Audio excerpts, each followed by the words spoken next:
Norrlenska nautakjötið. Uppskrift á góðu kvöldi.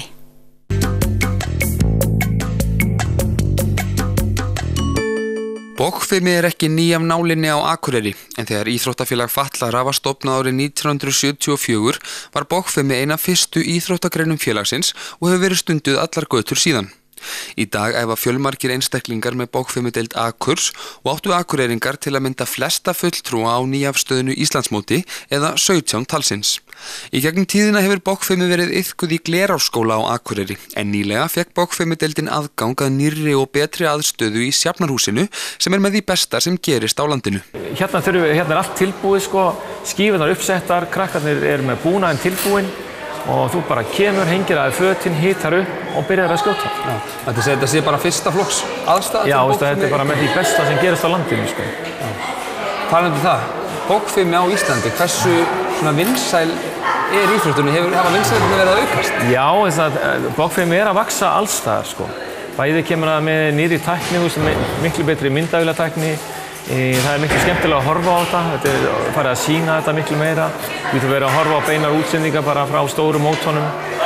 Við erum farin að senda, Íslendingar farin að fara á stór mót erlendis og til dæmis einn hérna, hann að fara að keppa á smáþjóðleikum í sumar úti sem náttúrulega mjög spennandi fyrir okkur. Vinsældir Bogfimi hafa aukist talsvert á Akureyri og átti Bogfimideild Akurs flesta þáttakendur á nýafstöðnu Íslandsmóti. En hvað skýrir þessar miklu vinsældir? Bara held ég hópurinn sem er í kringum þetta. Okkur hefur það hefur verið gaman, við höfum náð svona góðum kjarna og svo duglegum krökkum líka. Leið og þau eru dugleg og hvetja vini sína með og þá, einhvern veginn bara kemur að sjálfu sér. Það engar auglýsingar í þessu, það er ekki þannig, heldur þetta bara sem spyrst út á milli þeirra. Einhver ákveðna típur sem að líka þetta? Já, þetta einhverjir, þetta svo merkilegt að það eins og að fólkið, að það enginn í bolta hérna. Það kannski einn eða tveir sem fara í einhverja körfuboltaæfingar eitthvað svoleiðis, en annars enginn boltamaður. Það enginn í fjölíþróttum eða neinu. En þetta finnst þeim gott að vera í eitthvað fyrir sjálfan sig. Fyrir þá sem þetta ekki til, hvernig virkar Bogfimi, hvernig eru reglurnar og hvernig keppt í þessu í rauninni? Þetta er svo fjölbreytt það sem til í þessu. Við erum hérna aðalega að keppa innanhús, 18 metra færi og svo síðustu árin þetta farið að líka vera að keppa utandýra og þá verið að keppa allt upp í 70 metra. En á meðan við hérna innandýra erum að keppa frá 12 og upp í 18 metra. Ég fekk Rúnar til að sýna mér búnaðinn sem notaður til Bogfimi iðkunar. Búnaðurinn svo margvíslegur, en við byrjum bara á mjög einföldum barnabógum og þetta er óskup einfalt. Þetta er bara, samt sem áður, svona lítið græja er bara ótrúlega kraftmikil. Það dregur alveg ótrúlega langt, þannig að það þarf ekkert mikið. Ef ég myndi koma inn og vilja byrja að prófa, myndi ég þá fá svona búning? Nei, þetta er kannski aðeins svo lítið fyrir þig. Ég myndi láta það bara fá svona standardbóga eins og þennan hérna. Og hérna bara eins og við viljum hafa léttan bóga og hérna fara fyrir fingurnar, það er ekkert að gera neitt. Þú ert að hafa einhverja armklíps eins og ég með hérna. Þegar strengurinn á það til að koma í hendina á henni. Og svo bara hérna fyrir örna og svona einfalt sikti. Og með þessu getur þú bara að byrja. Þú getur alveg skotið alveg hreint með svona boga alveg á 30 metra færi. Þetta er ekkert svona ótrúlega flókið. En svo hefur orðið alveg framþróun í þessu, það ekki tæknilega að sé? Já. Og hérna er komið svona, eins og kallað klikker og lengra sikti.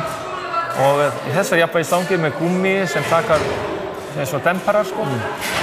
Þannig að hérna er bara orðið svolítið flottari svona útgáfa af þessum einföldum bógum, en prinsip er alveg það sama, Þannig þetta bara. Þetta er alveg sama prinsipi, Er þetta dýrt sport? Er þetta dýra græjur sem við þurfum að nota í þessu? Nei, þetta er nefnilega mjög ódýrt. Það er hægt að komast af bara innan við 50.000 krónur, bara mjög fullkomin búnað. Þær Margrét Anna og Anna María voru meðal iðkenda á Íslandsmótinu í Bogfimi og gerðu svo lítið fyrir og kræktu í Íslandsmeistaratitla í sínum flokkum. Ég keppti á 18 metrum, fyrsta daginn á svona einfaldri skífu og seinni daginn á þrefaldri skífu. Og þú varst Íslandsmeistari? Já, ég var Íslandsmeistari. Þú líka? Já. Til hamingju með það. Í hvaða flokki kepptir þú? Undir 15 ára, sögbúa, kvenna. Af hverju byrjuðu þið að æfa bókfimi? Af því að bæði pabbi og bróðir minn voru að æfa og fengu mig með sér á æfingu og mér finnst það mjög gaman. Ég byrjaði að æfa af því að ég átti erfitt með að æfa annarra hluti. Þannig að mér leist vel á bókfimi og bara gekk vel í því. Hvað er svona skemmtilegt við bókfimi? Bara félagsskapurinn og þegar manni gengur betur. Já, bara svona flest allt. Hvert stefnið í þessu? Sem lengst. Hvenær byrjaði þú að æfa bókfimi? Herðu, það má segja ég hafi byrjað í lok mars í fyrra, eftir Íslandsmeistaramótið í fyrra. Af hverju? Ég fór til Reykjavíkur með strákíminu í Íslandsmeistaramótið og keypti mér nótabóða þar og bara húgt. Má segja að það hefur komið inn í þetta í gegnum strákinu? Það má segja það, já. Hvernig hefur gengið? Bara nokkuð vel. Bara góða framfærir og bara mjög gaman. Mást þú að keppa á Íslandsmótinu daginn, hvernig gekk það? Herðu, fram úr vonum, ég náði 4. sæti. Já, til að mikið með það. Gæði fyrir. Hversu fljótur eða lengi maður að ná svona grunntæknin í þessu? Með góðri tilsögn getur maður að ná grunntækninni tiltölulega hratt og svo prjónar maður ofan á það smá saman. Hvað er svona skemmtilegt við þetta? Framfærirnar og bara, þegar maður fer að hitta betur og betur, þá var alltaf skemmtilega.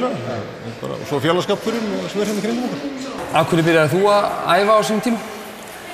Ég kynntist þessu bara að þá var ég ennþá á sjúkrahúsi Reykjavík, fékk að fara á námskeið upp í Borgarfjörð, svona fyrir fatlaða. Og þar kynnst ég bókfiminni og ég féll alveg fyrir þessu. Og ég er búinn að fara að keppa fyrsta árun eftir, þá æfði ég bjó í Noregi, æfði með norska landsliði fatlaðara og keppti bæði í Finnlandi og Noregi og Danmörku og bjó þar líka. Þannig að ég hef búinn að vera alltaf í þessu á og til, sko. Alltaf gaman? Já, það einhvern veginn er alltaf þannig. Norðlenska nautakjötið. Uppskrift á góðu kvöldi.